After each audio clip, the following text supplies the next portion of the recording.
এজন্য সব সময় প্রশংসা করতে হবে কার? সুস্থ অবস্থায়ও আল্লাহ, আবার অসুস্থ অবস্থায়ও। বিশ্বনবী যখন সুস্থ থাকতেন তখন আল্লাহরে ডাকতেন, অসুস্থ হয়ে গেলে আল্লাহরে ডাকতেন না। ব্যাপারটা কি এমন? কথা বলেন। সুস্থ থাকলেও তিনি জিকির করতেন কার? অসুস্থ অবস্থায় তিনি জিকির করতেন কার? বিশ্বনবী মাঝে মাঝে অসুস্থ হতেন না? কথা বলেন। বিশ্বনবী অসুস্থ হতেন, তারপরেও তিনি আল্লাহর কাছে চাইতেন। বিশ্বনবী বলতেন, ইদা সাআলতা ফাসআলিল্লাহ, যখন চাইবা আল্লাহর কাছে চাও। কার কাছে? না খাজা বাবা, ল্যাংটা বাবা, বড় হুজুর, মেজ হুজুর, ছোট হুজুর? কার কাছে? সহজ না হিসাবটা? ইদা সাআলতা ফাসআলিল্লাহ, যখন চাইবে তো আল্লাহর কাছে চাও। ওয়া ইদা ইসতাআনতা ফাসতাইন বিল্লাহ, সাহায্যের দরকার কার কাছে সাহায্য চাবা? কেউ যেটা পারে না পারে কে?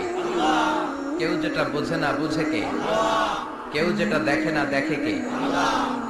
পৃথিবীর সবার চোখকে ফাঁকি দিলেও আপনি কি আল্লাহর চোখ ফাঁকি দিতে পারবেন? আল্লাহ ইজ ওয়াচিং ইউ, আল্লাহ সুবহানাহু ওয়া তাআলা ইজ অবজার্ভিং ইউ। আল্লাহ আপনারা দেখছেন। কেউ যেটা দেখে না দেখে কে? কেউ যেটা শোনে না শোনে কে? কেউ যেটা বুঝে না বুঝে কে? এজন্য চাইবেন কার কাছে? নাকি দয়াল বাবার কাছে?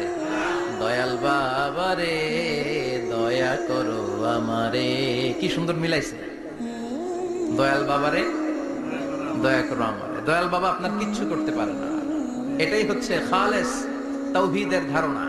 তাওহীদ মানে একত্ববাদ, ওয়াননেস অফ গড।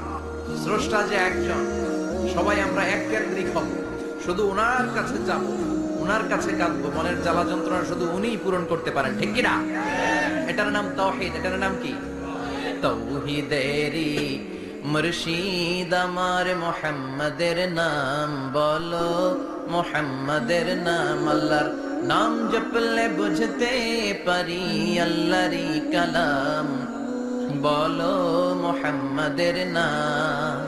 ওই নামেরই রশি ধরে যাই আল্লাহর পথে, ওই নামেরই ভেলায় চড়ে ভাসি নূরের স্রোতে।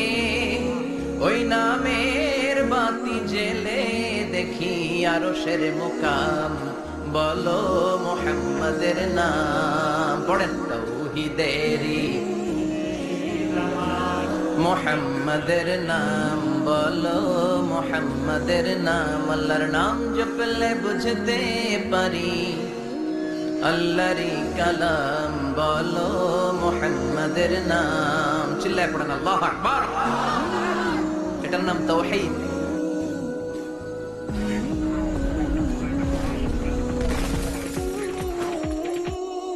আমরা এক আল্লাহ বিশ্বাসী। ইদা সাআলতা ফাসআলিল্লাহ, যখন কিছু চাইতে হবে কার কাছে চাইবেন?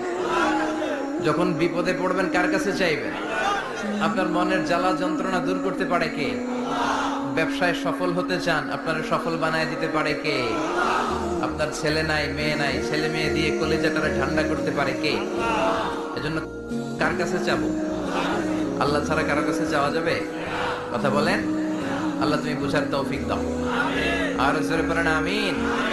এজন্য প্রত্যেক সালাতের পরে আমরা পড়ি রাদিতু বিল্লাহি ওয়া বিল ইসলামি ওয়া বি মুহাম্মাদিন নাবিয়্যান ওয়া রাসূলা। আল্লাহর রব হিসেবে পেয়ে আমরা খুশি না বেজার? বিশ্বনবীকে নবী হিসেবে পেয়ে খুশি না বেজার? ইসলামকে ধর্ম হিসেবে পেয়ে খুশি না বেজার?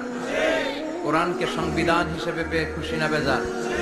আজকের মাহফিলে আসতে পেরে খুশি না বেজার? কম না বেশি? আমরা সবাই খুশি পরিমাণে বেশি। আওয়াজ করে পড়েন আল্লাহু আকবার। তাহলে রাদিতু বিল্লাহি রাব্বা, রাদিতু বিল্লাহি। প্রত্যেক সালাতের পরে এই দোয়াটা পড়েন তো? এই দোয়াটা পড়বেন, রাদিতু বিল্লাহি রাব্বা। আমরা আল্লাহকে রব হিসেবে পেয়ে খুশি, কারণ তিনি এমন রব, তিনি আমাদের মনের সব আকুতি জ্বালা যন্ত্রণাকে সমাধান করে দিতে পারেন। চিল্লায় বলেন ঠিক কিনা? যিনি এমন রব, আমরা গোপনে কিছু করলেও যিনি দেখেন, প্রকাশ্যে কিছু